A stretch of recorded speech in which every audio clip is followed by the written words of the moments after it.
Alright, in this lesson, we're going to be covering how to use the spring type for the hinge. Okay.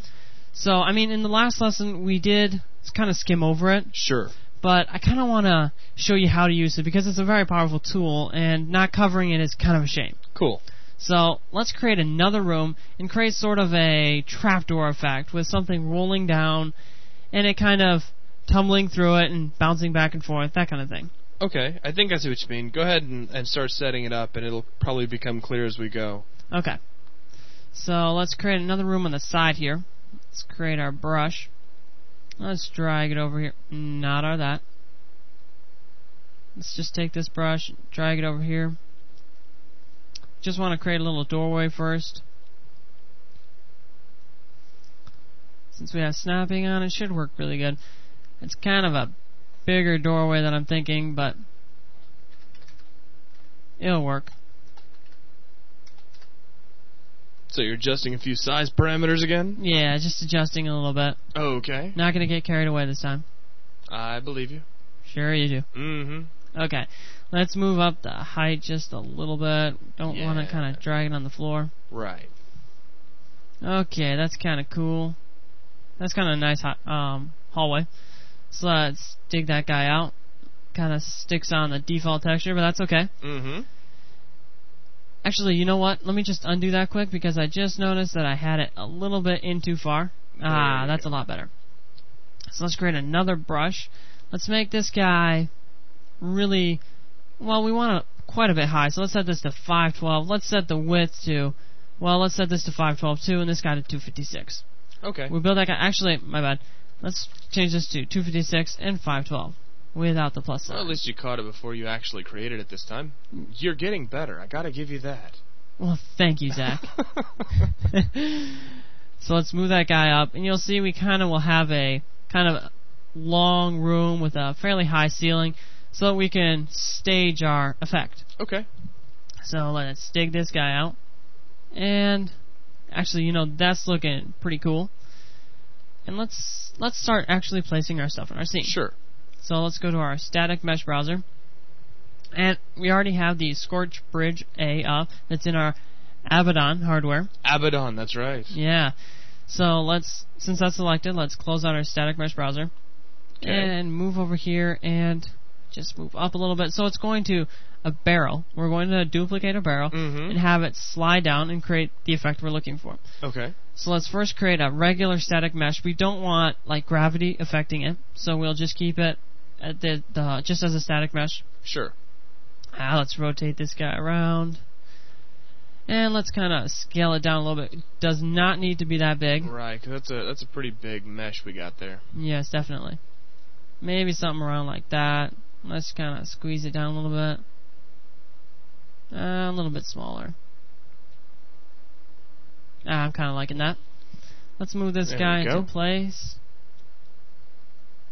That's kind of looking good. You know, the height is a little bit too high, so let's go over here and set it to 0.25. So you're going to thin him out a little bit? Yeah, just a bit. And you know what? Let's turn it just a little bit so that we can have a sort of incline, a slope. A slope, yeah. So let's kind of go over here, move this to the back is kind of good. And let's just rotate this guy. Hey, wrong axis. Let's change to our rotate. And let's get this guy rotated. Maybe the other direction. That's a good idea. There so that's kind of an incline. There we go. So it's going to roll down. Let's quickly grab one of our barrels. Again, this is just going to be a really cool example of how to create springs and how to use springs efficiently. Okay. So let's create this barrel over here. Kind of line him up a little bit. And again, we'll rotate him. And right about like that. Grab our move tool. Well, sort of our move tool. Yeah. And let's pull him up all the way to the top here so that he can have a nice start. Kind of sticking to the ceiling, almost.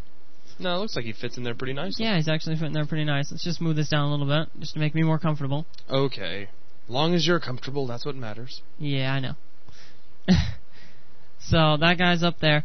We wanted to start falling down and kind of hitting a series of of different trapdoors, if you will. Okay. So let's kind of duplicate this guy over. Well, actually, this is a static mesh, and we want these guys to be actors. Sure. Characters. So we already have it selected on our static mesh browser. So let's go and right click and add a Karma actor. Again, that's going to be very huge, so we're going to have to... it's a pretty big mesh. Let's make sure... Well, let's just check our values and copy them over. That's actually going to be faster. And let's copy this one over. Excuse me, this guy. That's kind of nice. And we know the next one is 0.25. We're going to be changing him a little bit, but that'll at least get us started. That's right. Let's rotate this guy around. Right about like that. He's definitely a little bit too wide. So let's move this down to maybe 0.3. Yeah, maybe still a little bit too much. Maybe 0.25. That's kind of nice. There we go. And let's move this. Actually, let's zoom out a little bit. Come over here. This is a good place to set up our simulation. So we want it to roll down, hit this one, hit another one below it, and kind of have a nice little effect there. Okay. So let's move this guy down to about... I'm just kind of eyeballing it here. So it's Shift D. Mm-hmm. And then create another one right about there. Yeah, move him back up against the wall. There you go. And let's see. Let's create another one. Let's create maybe 3 like... Actually, that's looking really good. I was going to say, I don't know if we can fit another one in there. No, I don't think so. Looks like that's probably going to be it. Right. Let's try to space it out just a little bit more because we want room for it to actually bend. Sure. Let's drag this guy down. Yeah, that's looking pretty cool. Okay. Maybe up one little bit. That's kind of nice.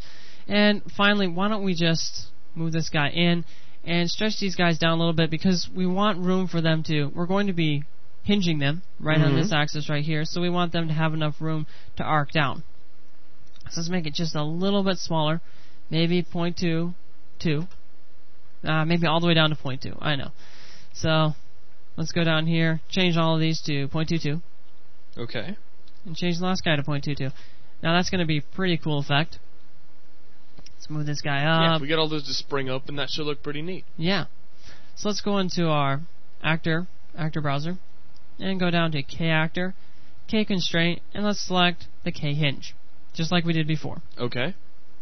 And let's right-click and add K-Hinge here. So let's move this guy into position. And we'll rotate him around because we want it to hinge on that axis like that. Yeah, we need him to point down the axis we're going to be hinging on. Right. So let's get it right about there. Okay. And let's set the properties up for this guy so that it looks right here, and then the rest will just be pretty easy. Sure.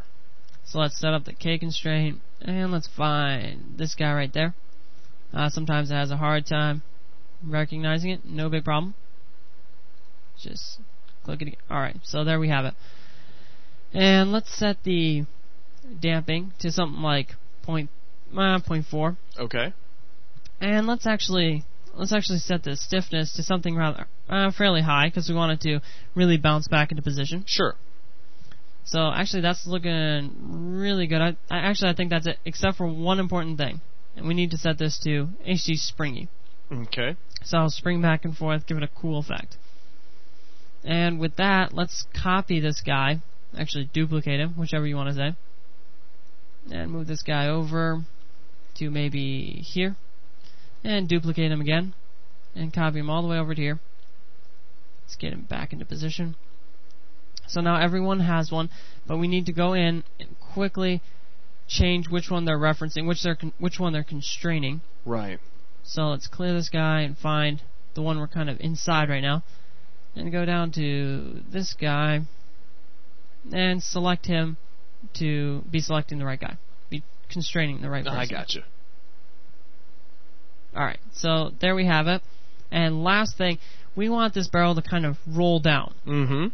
So it's kind of important that we set the friction a bit higher. Because right now, if we go into our barrel properties down to K-params, Karma parameters, we'll see that down to Karma parameters collision. Mm-hmm. We'll see our friction is only like 0.2. So it's still going to slide a bit. Sure. We want it to really have that whole rolling effect. So let's set this up to like 0.5.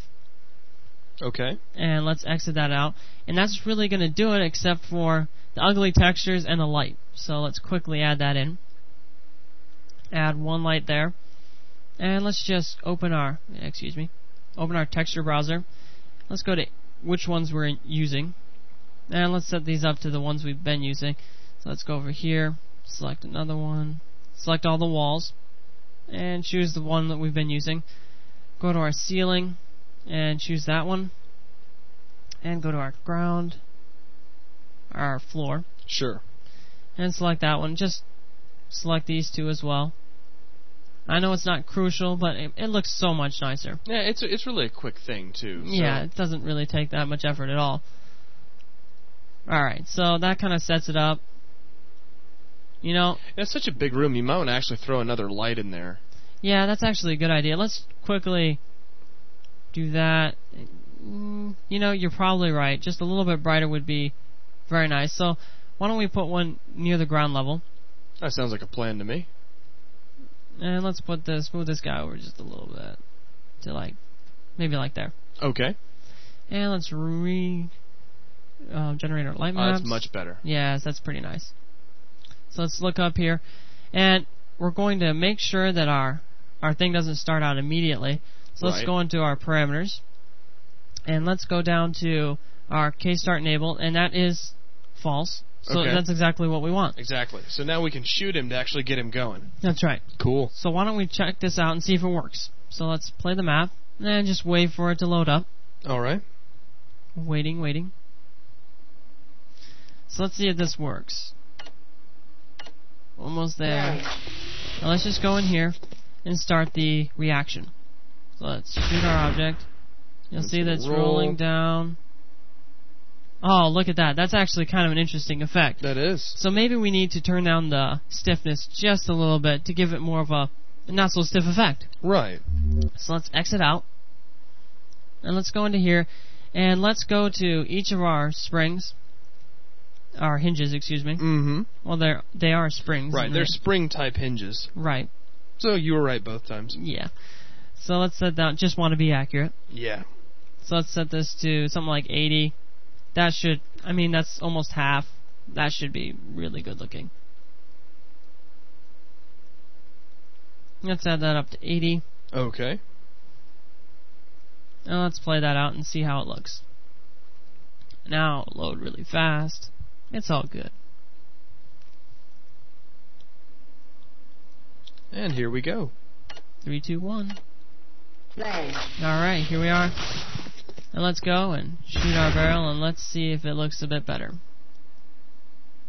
And it definitely falls through all three doors. That is pretty cool. I like that. And you'll notice that we set the friction really high. So, it makes sense. Sure. Our friction... The more friction, the less the barrel's going to slide. So it's actually going to have to roll for gravity to have any effect on it. That's right.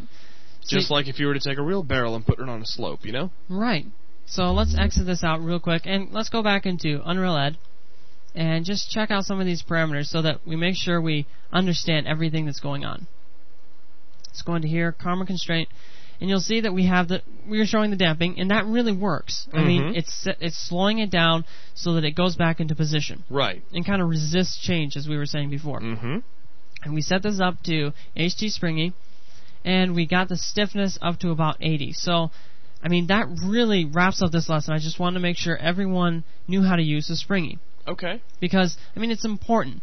Because right. It does produce some really cool effects, that you can really tweak out and do some interesting things with. I'm almost interested to see, maybe if we could crank the springiness back up and move that last ramp over.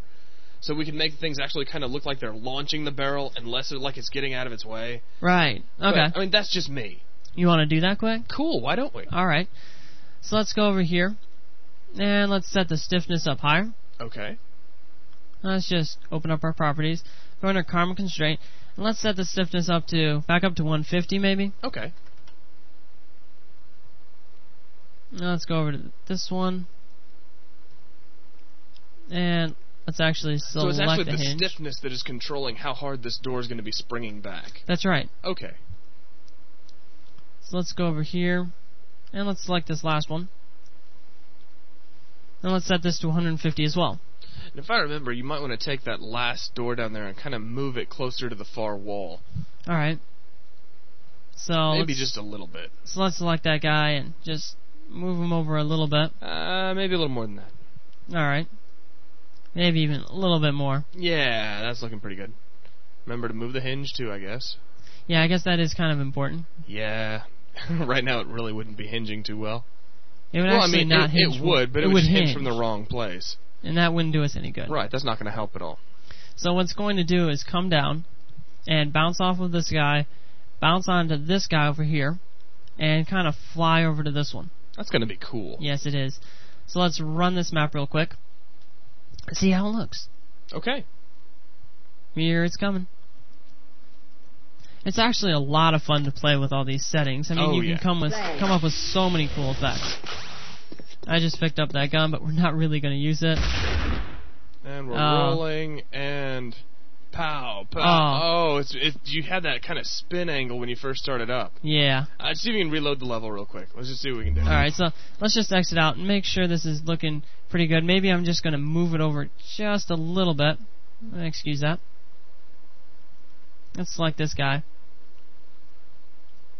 And go over to here. And maybe move that over just a little bit. It looked like when you shot your barrel, you just kind of gave it an initial rotation. Yeah. Because you struck it at just the right point to spin it a little bit. Or just the wrong point. Or just the wrong point, as you might look at it. Maybe just when you shoot it, just see if you can get like right in the center or something, so you don't really change that rotation too much. So let's look at this guy. Actually, it's testing your sharpshooting really skills. Oh yeah. Oh yeah. Let's go over here. Let's actually just get over here a little bit.